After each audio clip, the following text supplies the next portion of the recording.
Today I'm here to talk about not doing what you know you should be doing. This is an interesting topic, and most of us would maybe not admit that we have done, but so far, for the sake of this discussion, let's assume that we're talking about somebody else other than ourselves. So I've come up with a list of things that I thought about on this topic, and I'm going to talk about each one of them just a little bit. Passive resistance, procrastination, overcommitment, mediocre work product, prioritization, execution, planning, evaluating, and celebrating. Okay, so those are the things I'd really like to go over, and I'm going to drill down a little bit on each one. So first, passive resistance. The project, assignment, or task is dumb, right? So when you think something's not right, it's like, oh, really? You give me an assignment, this is what we're going to do. It's not worthy of my time. I'm really busy on other priorities. Oh, he won't remember, so I won't bother getting that done. And if it's really important, he's going to come back and ask me again. So that's kind of a behavior I've seen and witnessed, and really, it's not the kind of thing you want to continue to do if you want to remain employed. A better approach to the passive resistance is get clarifications on the deliverables, set specific expectations, and explain your challenges. Seek an agreement or consensus with, for compromise with your boss, and just kind of get a feeling for what it is that he needs, when he needs it, and how it fits in your life. You know, the alternative won't be likely to be your desired outcome. So this is, advice that I give to everybody, especially folks that I work with. The next one is procrastination. I'll use bad news as an example. So the delivery of bad news is something that you have to do sometimes, right? But it doesn't get any better with time. It's kind of like sour milk. Sour milk doesn't get any fresher if you just let it sit. In some cases, it gets worse. So probably best to do this as soon as possible.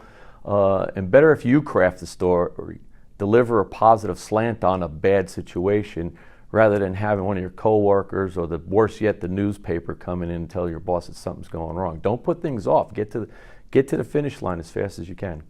So waiting until the last moment, or worse yet, being late. Well, those who procrastinate, have habits of doing that sort of thing. So, what that results in is an interruption to other people's process. It derails people who are waiting on you. Those dependencies that fail, those types of things help build your reputation, and in a bad way. So if you're in this trap, you really need to do things to step out. Get some wins, some small wins. They don't have to be big wins. You start building your credibility back, and stop putting things off to the last minute. Next one is overcommitment.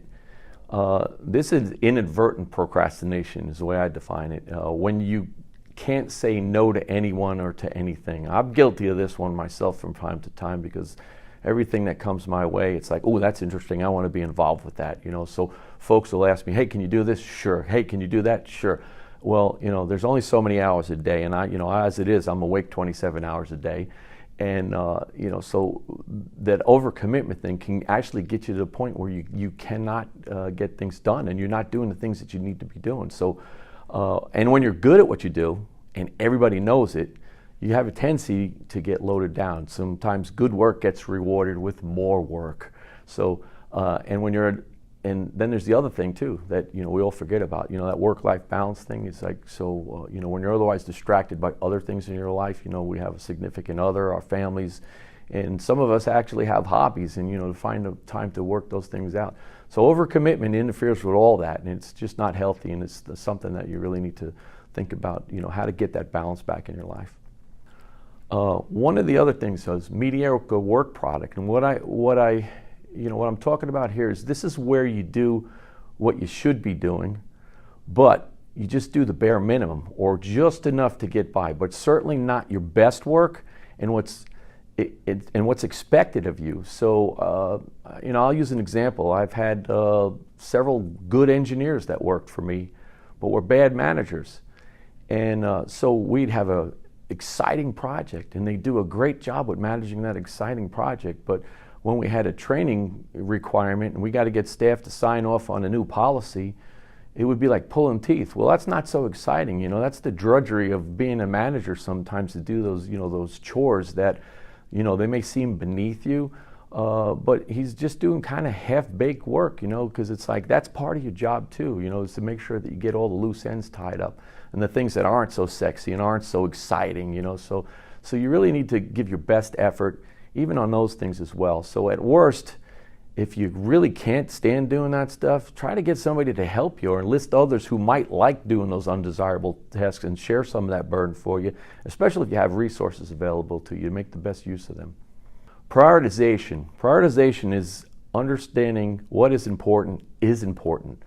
And that sounds kind of redundant, but if you're busy, you need to have prioritization skills and a process and a regiment. And this is different for me as well. It's a difficult one for me because the squirrels in my head run in different directions some days. And leaving things to chance often results in the wrong things getting done, the things that are not important, what your boss wants or what your organization wants or what your community wants. So make the lists, follow the lists, prioritize the lists, use technology where you can. I like big whiteboards. I put a huge whiteboard on I paint the whole room with a whiteboard if I can get away with it. And I write things and I draw pictures, and it's very, very visual, and it's a constant reminder in my office that these are things that I got to pay attention to, make sure they get done. And they're hard to forget because they're staring me in the face 24/7. So next one is planning. And this is another one that's difficult for a lot of people. It's likely the most obvious, right? As a manager or someone striving to be a manager, you have to think ahead. You have to think strategically and predictively. And as a former public works director, I made decisions for things that may not occur for years. So if you're going to need a tree, you need to plant that seed today, okay? If you don't plant that seed and you need the tree, it's not going to grow overnight. So those who need the tree today, they failed to plan, and it's just that plain and simple. And execution, okay? This goes the next step after planning. Follow the plan, but be prepared for changing conditions, changing priorities. From time to time, you'll get new council people, you get a new boss, and you have to be a little bit flexible. I know that makes me a little crazy too, but it's just one of them things you have to deal with. And always do what you promise, and always do what you promise when you promise, because that's the key component. If I say I'm going to do something by Tuesday, it better be done by Tuesday. If I do it, I made the promise, and it's Friday, it's 3 days late. So I used to have a guy that worked for me years ago. His name was Ozzy, and Ozzy was a lot of fun to supervise. He was difficult to manage because when are you going to get this done? I'll get it done by Friday. He just told me what I wanted to hear, and the bad part about that was, we planned something else based upon his estimate how long things were going to take, and it just messes up everybody because we had other commitments that we'd make as a result of the things that we had promised by his promise. So how do we fix him? We tried. It was underestimation, overestimation, and at the end of the day, what we did is just figure out, what is he actually capable of doing, and I kind of managed that for him. And I said, and I know I shouldn't have had to have, but it was a workaround to say, okay, I think you'll get this done by Friday, and get him to agree, and then hold him to it, and not wait till Friday to check. Check on Tuesday, check on Wednesday, check on Thursday. Relentless follow-up, and that ensures that execution will be a little bit better than just letting it happen. Evaluating. You should measure what you do and evaluate the results. Many agencies measure tons and tons of stuff, lots of information. I worked with one agency that produced these cumbersome, long, drawn-out monthly reports with just pages and pages of statistics that nobody reads. And I often question, what is the purpose of all this stuff? Well, this is the way we do things. Well, nothing irritates me more than saying this is the way we do things. So let's hone down and let's pick no more than a half a dozen things that are really important and track those things, and with the strategy to overcome a challenge or a deficit that you've encountered.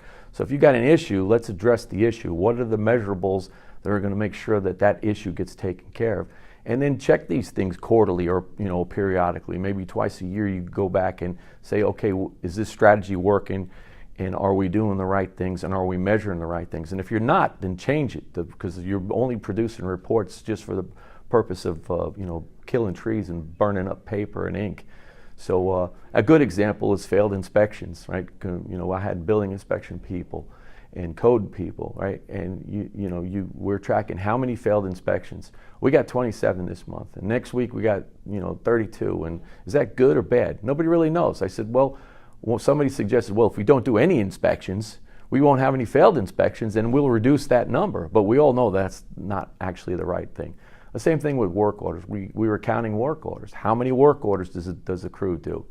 They did 27 this week. They did 32 next week. Is that good or bad? And nobody could tell you. So it's like, looking at those measures and evaluating what they're doing and getting really into not so much quantitative but qualitative measurement is really the thing that you want to try and look to do, to say that your measurements have some purpose. And continue on to, So to continue on with evaluating, one of the things that we do is, I like to do, is debrief after action reports, and kind of make this really simple. You ask yourself 5 questions. What went well? What went poorly? What could we have done better? And what did we learn from this experience? And the last one is, what actions do we need to plan for follow-up? If you ask your teams these questions at the end of any event or project, and let them answer the questions, even if they will have the epiphanies and they will learn from those experiences. And if you do this religiously, you'll see a big difference in the outcomes and projects going forward. And when you do all those things that I've talked about, good things start to happen. And when good things start to happen, you should celebrate. You should show your folks you care, show folks that you notice what they've done, and show folks that you're paying attention. And which leads to one last item that I didn't have on the first list that I mentioned. Fostering relationships. That's the keys to the vault. And so what we do is important. What we do is precious to communities, and what we do needs to be done with passion. And building relationships is most important, right? Strategic relationships, tactical relationships, and operational relationships. And I tell people, I worked for cities, and I said the key people in the cities are not necessarily the city manager and the mayor. I said the tactical people are the ones you need to know. Is the lady in the budget office, the city secretary or clerk, the payroll person, the purchasing person, the human resources person. These foundational people are probably the most important people that you need to have good relationships with. And externally, when you're talking about strategic priorities, things like knowing the community, knowing your city council, your management, your team, your peers, your staff, and yourself, and being very, very self-aware. So these are the things that lots of people just take for granted. And with that, I think I'm getting close to finishing here. So summing it up, the not doing what you know you should be doing list: passive resistance, procrastination, overcommitment, mediocre work product, prioritization, planning, execution, evaluating, celebrating, and most importantly, relationships.